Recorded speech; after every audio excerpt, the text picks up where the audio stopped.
Hi everybody, meteorologist Matt Gray here in the 4 News Now First Alert Weather Center, and today I wanted to do a little bit of myth busting here. I wanted to respond, I guess, in a way to some comments that I see a lot out there perusing the internet, in the internet weather world, and talk about that a little bit, and hopefully provide some insight into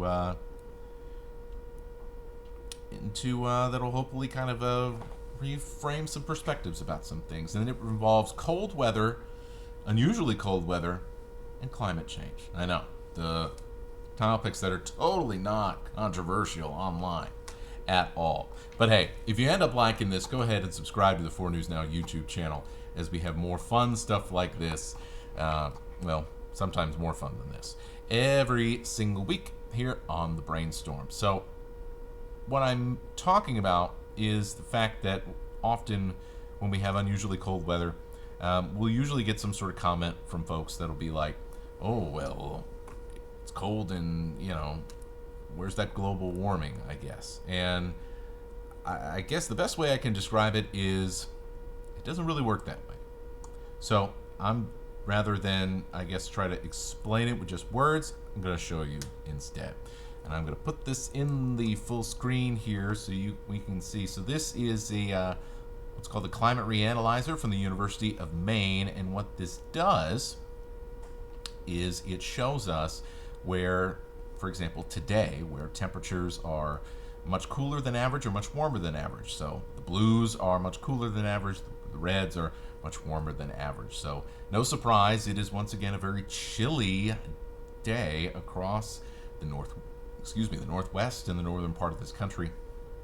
But look where it is much warmer than the average, across the Arctic, into Siberia and Russia. And so that's kind of the whole idea here. When we look at these temperature anomalies, is we try to look at, okay, and here we can have a flat version of this map so you can see everything at once.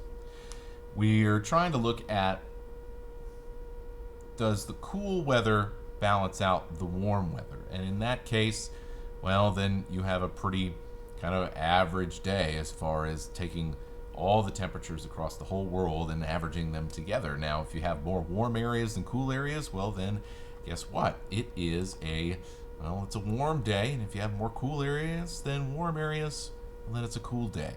And so when we talk about global warming, we got to look at the whole globe. We can't just look at our own backyards, because our weather is changing all the time, but these bigger, broader patterns that are happening across the world and how they all average out together, super hot weather somewhere, that's going to cancel out cold weather here at home, and vice versa. So that's kind of the stuff that we are talking about in that regard when it comes to our changing climate. So I'll show you this as well. So this basically is from January 1st all the way until April 5th using this data. And what you can see here is, well, January 1st it was pretty cold here, but look at the eastern part of the United States, look at eastern Canada, look at Europe. And so for every area that's cold, you've got some areas that are very, very warm as well. And so you can kind of see how the cool and the warm move across. I'm going to go to another one that gives a great example of what I'm talking about, which was our last outbreak of Arctic air in late February. So you can see it is extremely cold compared to normal here for late February across the northern plains and here into the northwest. Meanwhile, look to the north. Look in the Arctic. It is extremely warm. Alaska is extremely warm. We're also warmer than average across all of Europe. And look across Russia, in Siberia, extremely, extremely warm.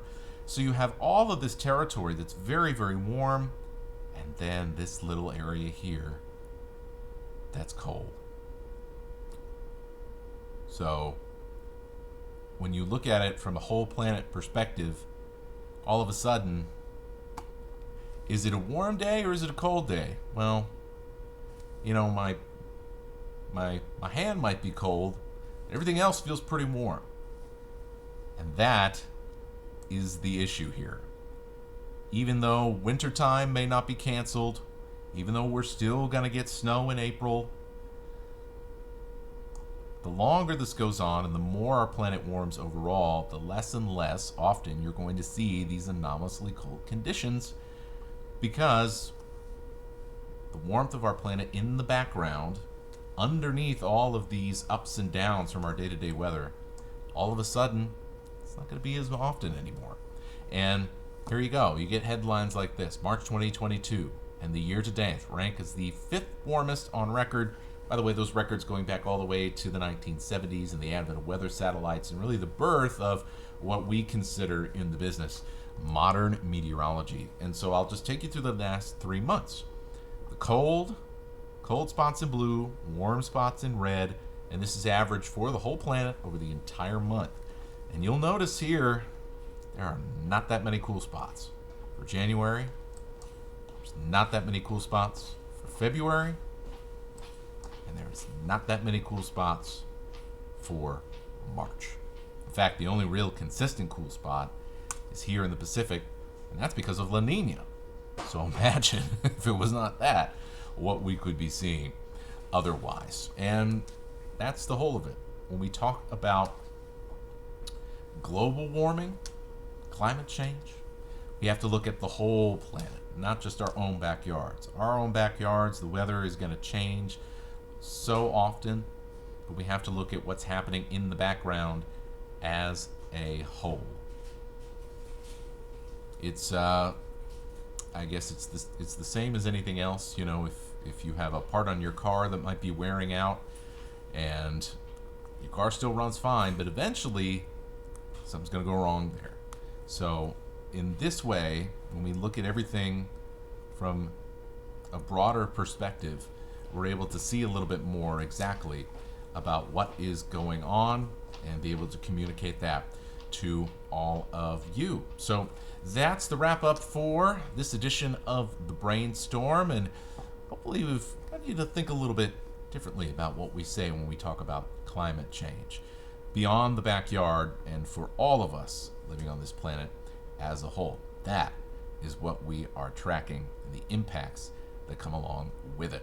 So if you like this, subscribe to the 4 News Now YouTube channel. Subscribe to the Brainstorm newsletter twice a week on KXOY.com. We deliver weather content and forecasts directly to your inbox. Like and subscribe, and have a lovely rest of your weekend.